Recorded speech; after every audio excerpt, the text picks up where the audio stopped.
mentioned about empty vehicles and full vehicles, you know. The empty ones rattle harder than the heavy ones. I was thinking, heavy ones are made to be full, isn't it? And empty ones empty. And you will talk about knowledge. So how is that in real perspective? Okay. Yeah. I think probably everybody's familiar with the idea that knowledge is power. And we kind of accept that as a given. I would say that within certain boundaries, knowledge is power, because I think one of the problems that we actually do suffer from is an improper understanding and overly inflated valuation on knowledge. Here's one thing, let me put it this way. Information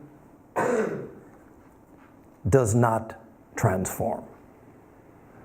No matter how much you read, no matter how much you understand in an intellectual manner, there is nothing transformative about that.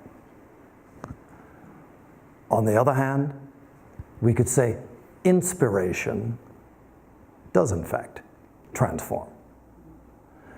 You can't do without knowledge, obviously. That's something that should be our goal. But we confuse knowledge with wisdom.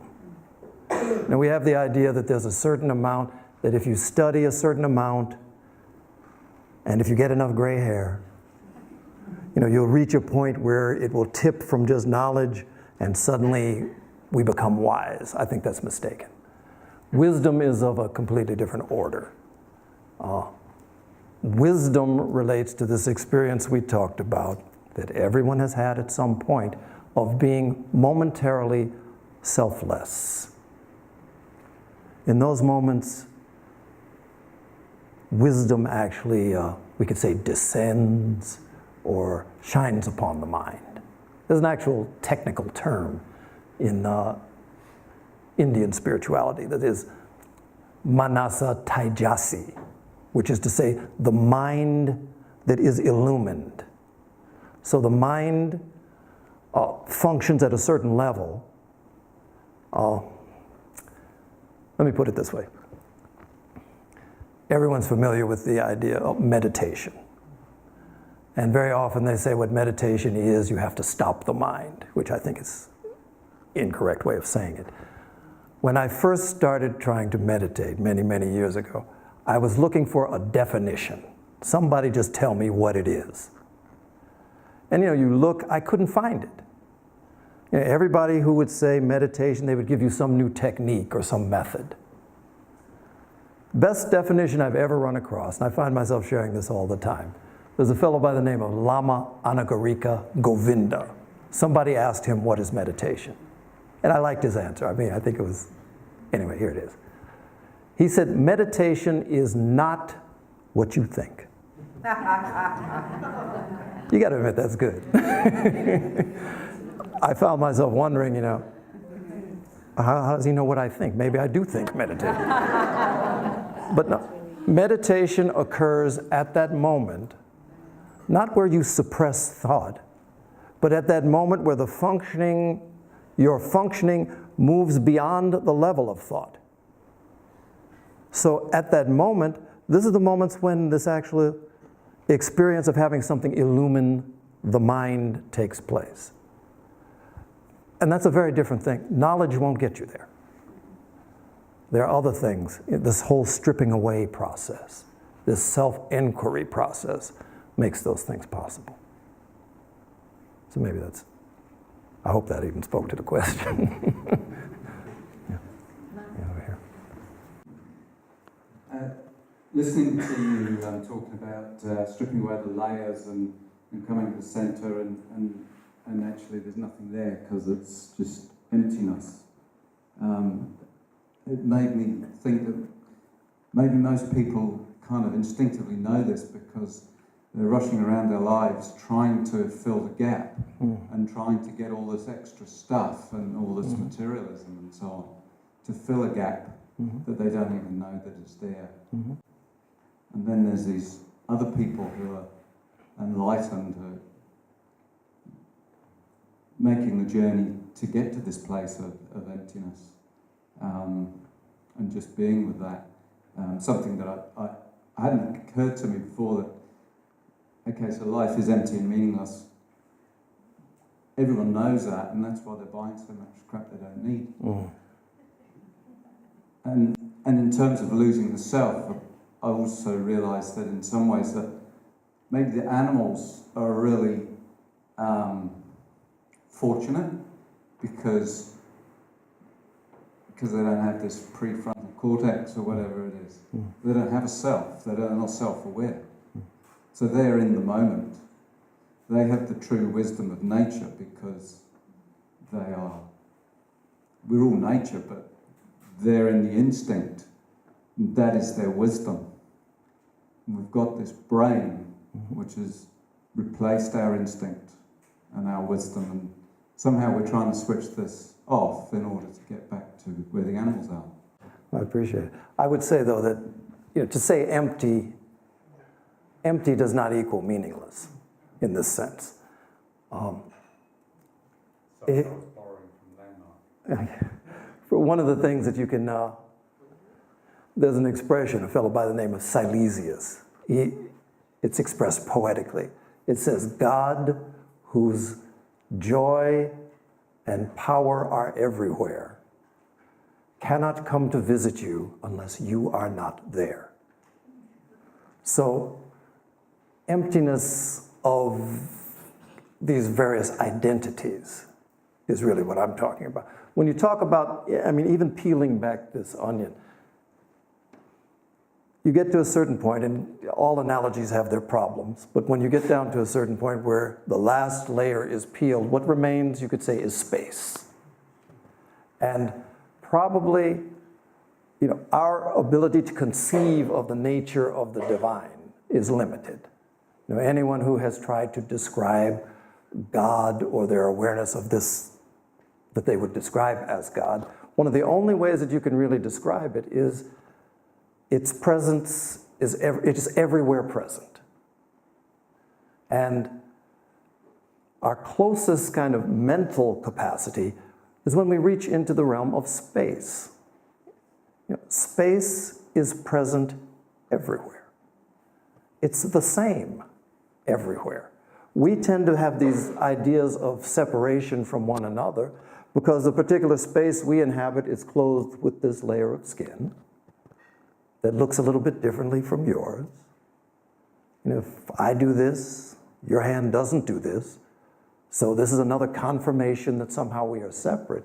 But that which inhabits all things, at this very basic level, space is the same space, that is cordoned off by these various bodies that we have. So that's one way of extending. Animals, on the other hand, when you talk about instinct, it's a very different thing from the sort of instinct is nature's commands. And it's not something that is questioned or gone against in the case of an animal. One of the freedoms that human beings have is the freedom to go in the wrong direction.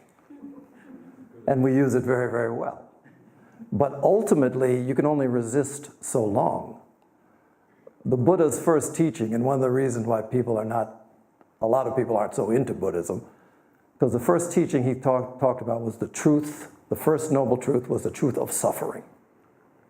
That everywhere you look, every living thing experiences some form of suffering. But the ultimate idea is that this suffering is somehow instructive.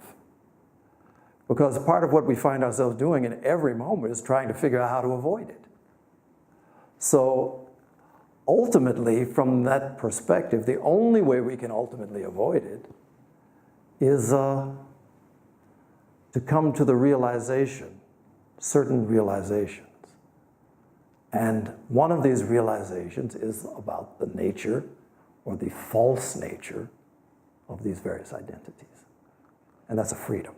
We go from freedom from the imposition of nature's laws to this freedom to express in and through all things.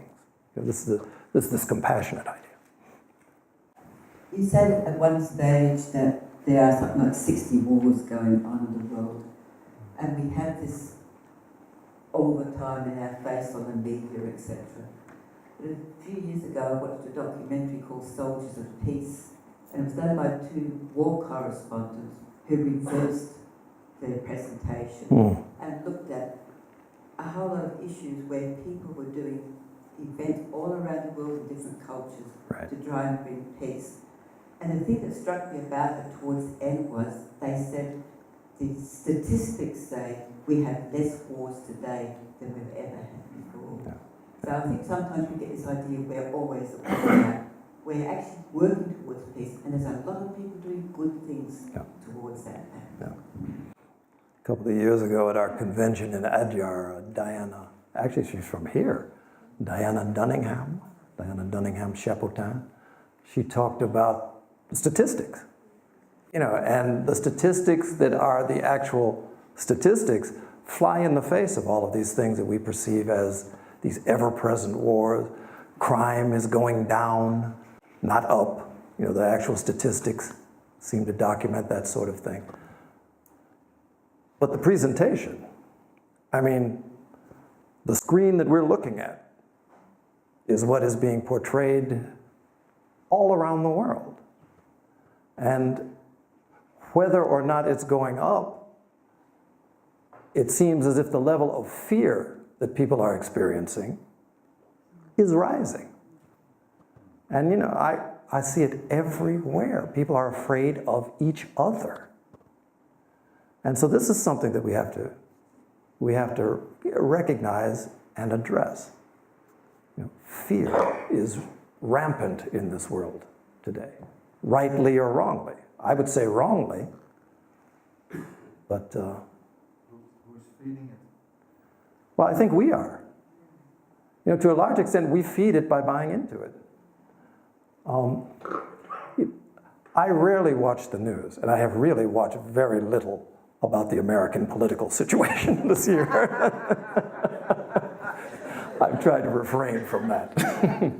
Because if that doesn't get you down, I have had to, around the world, I'm traveling, and everywhere I have gone. It used to be, it was kind of nice for me. Because before this political season, I'd travel, and the most I would hear is, has anyone ever told you you look like Barack Obama? So that was about as deep as it got politically. I had my little answer for that, but... You lived a long time in Chicago as well, Yeah, he lived in Chicago. But actually, I end up correcting people because I say that I'm older than Obama. So if anybody is looking like someone, he's looking like me. Plus, I got to Chicago first before he did. I was at the University of Chicago before he did. He's president of a country. I'm president of the International Society. So, come on. The comparison doesn't work. But, all of these other things, you look at it and it, one way or another, this whole instant ability to communicate, which was not even the case just a very few years ago. The power of the internet and social media makes it so that things that might have taken a little bit of time to consider, to get the newspaper or to send the letter, immediate now. And so we feel as if we are required to respond immediately. We like, thumbs up, thumbs down.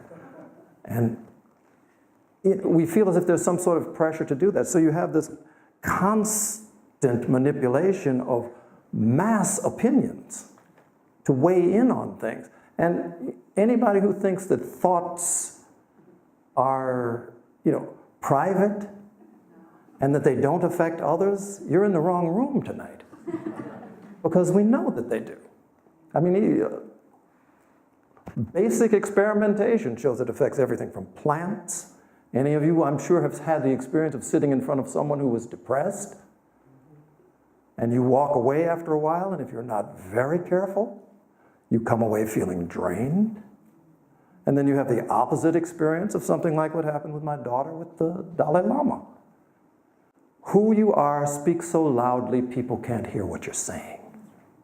And it's all about this projection of the various degrees of energy, of emotion, thought, and for those who are, for those who are experienced in that way, of spiritual energies. And so this is the kind of world that we find ourselves in. So how do we interrupt this cycle? And it really begins with, let me share a story with you. I may have told you this one before, but it's still true. I had this experience, and it was something that really marked me. I was a teenager. When I was a teenager, there was all these things with blanket concerts. People bring their blanket, no chairs, and you go and you hear all the good bands. I went to one of these, and it was one of these things, it was about 15,000 people or so on a little island in the river in New York City, Randall's Island. All the bands I wanted to hear were there, and so I went to see this concert. I was not supposed to be there because I was an athlete and I had damaged my knee and I was supposed to be having something done to it. So I was limping around. I was going. Could barely walk. So anyway, long story short, I was at this concert. It was starting late. It kept getting more and more delayed. The people at the concert got more and more antsy.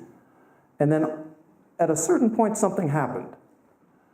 I was standing on the edge of the crowd, and the way it appeared to me, the people standing ahead of me, all of them, turned and started running right at me.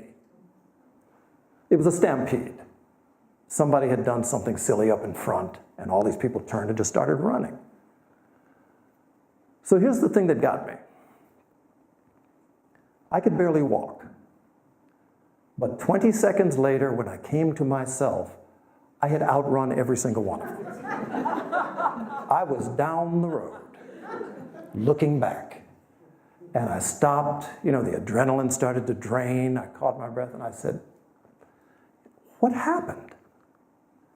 This mass mind, none of them knew why they were running, just took over, and when they ran, everyone in front of them and me, I ran. So anyway, I was 19 years old. If I had had good sense, I would have left. But of course, I was 19. I stayed, but I had an idea. And the idea was a simple one. I wanted to test it. So I thought, this was my thought, this will happen again. This crowd is still antsy. The show's not starting yet. It'll happen again. Only this time I'll take a different approach. So I went into the crowd, not on the edge, and waited.